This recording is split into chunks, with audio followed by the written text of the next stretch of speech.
मुगल साम्राज्य की धरती पर अनेक राजा रानियों ने अपने न्याय, प्रेम, युद्ध और बुद्धिमत्ता से इतिहास में अमिट छाप छोड़ी है। ऐसे ही एक दौर की ये कहानी है जहां राजमहलों में षड्यंत्र की परछाइयां थीं, पर उसी अंधकार में कुछ ऐसी रोशनी भी थी जो आज तक लोगों के दिलों में रोशन है। ये कहानी है नूरजहां की, लेकिन उस रूप में नहीं जिसे हम इतिहास की किताबों में पढ़ते हैं। यह एक ऐसी घटना पर आधारित है जिसने न केवल एक बाग को बल्कि एक रानी के जीवन को भी बदल दिया। साल था 1612। मुगल बादशाह जहांगीर का शासनकाल अपने उत्कर्ष पर था। दरबार में चाटुकारों, कलाकारों, सेनापतियों और विद्वानों की भरमार थी। लेकिन उस पूरे साम्राज्य में एक ही नाम सबसे ज्यादा चर्चा में था, रानी नूरजहां। नूरजहां, जिनका असली नाम मेहरुन्निसा था, न केवल रूपवती थीं, बल्कि बुद्धिमत्ता और साहस में भी अद्वितीय थीं। जहांगीर उन पर इतना विश्वास करता था कि साम्राज्य के निर्णयों में उनकी राय अंतिम मानी जाती थी। लेकिन जितना ऊंचा उनका रुतबा था, उतनी ही गहराइयां थीं उनके मन में। एक ऐसा अतीत जो किसी को नहीं पता था। लाहौर के पास एक बाग था जिसे लोग बंदी बाग कहते थे। कहते हैं वहां कोई भी बिना इजाजत गया तो लौटकर नहीं आया। आम जन तो उसे भूतों का डेरा मानते थे, लेकिन असल में वो बाग था नूरजहां की यादों का पिटारा। किसी समय में वो बाग नूरजहां की पहली शादी के बाद बसाया गया, जब वो अली कुली नामक एक फारसी सरदार की पत्नी थी।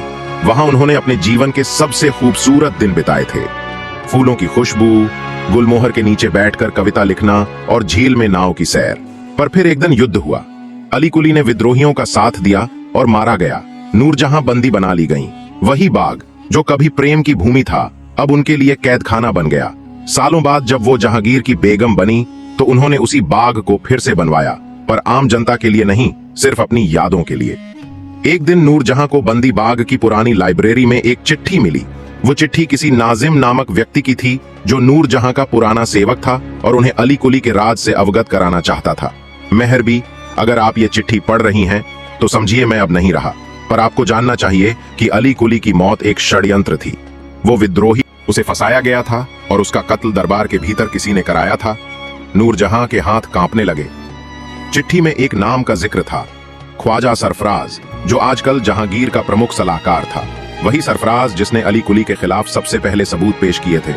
उन्होंने सरफराज को एक गुप्त निमंत्रण भेजा, बंदी बाग में एक विशेष आयोजन के लिए। आइए सरफराज साहब, बाग के पुनः उद्घाटन में आपकी उपस्थिति अनिवार्य है। सरफराज चौंका, पर निमंत्रण को टाल न सका।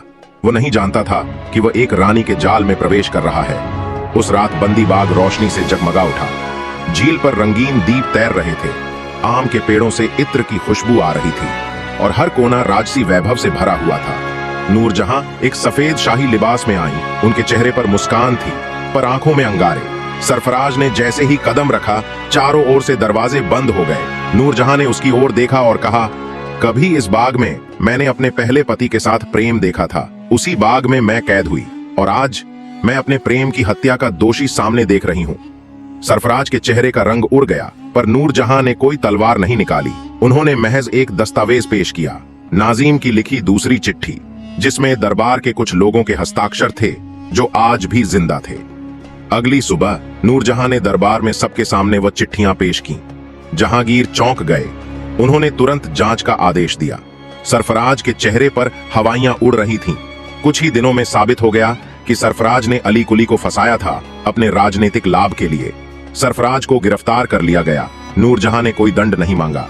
उन्होंने कहा, जिसे मैं प्रेम करती थी वो तो चला गया, बदला लेकर मैं उसे वापस नहीं पा सकती, पर सच्चाई को सामने लाकर मैंने उसकी आत्मा को मुक्ति दी है। इसके बाद नूरजहां ने बंदी बाग को आम जनता के लिए खोल दिया। वहां गरीबों के लिए स्कूल खोला गया, महिलाओं के लिए सिलाई कढ़ाई केंद्र और एक लाइब्रेरी जिसमें खुद नूरजहां की लिखी कविताएं रखी गईं। लोगों ने बाग का नाम बदल दिया। अब वह नूर बाग कहलाने लगा। नूरजहां इतिहास में एक शक्तिशाली रानी के रूप में जानी जाती हैं, लेकिन उनके जीवन की यह कहानी बताती है कि वे केवल शक्ति की प्रतीक नहीं थी, बल्कि भावनाओं, बुद्धिमत्ता और न्याय की मिसाल भी थी। एक बंद बाग ने एक रानी की आत्मा को कैद किया था और उसी बाग ने उसे मुक्ति भी दी।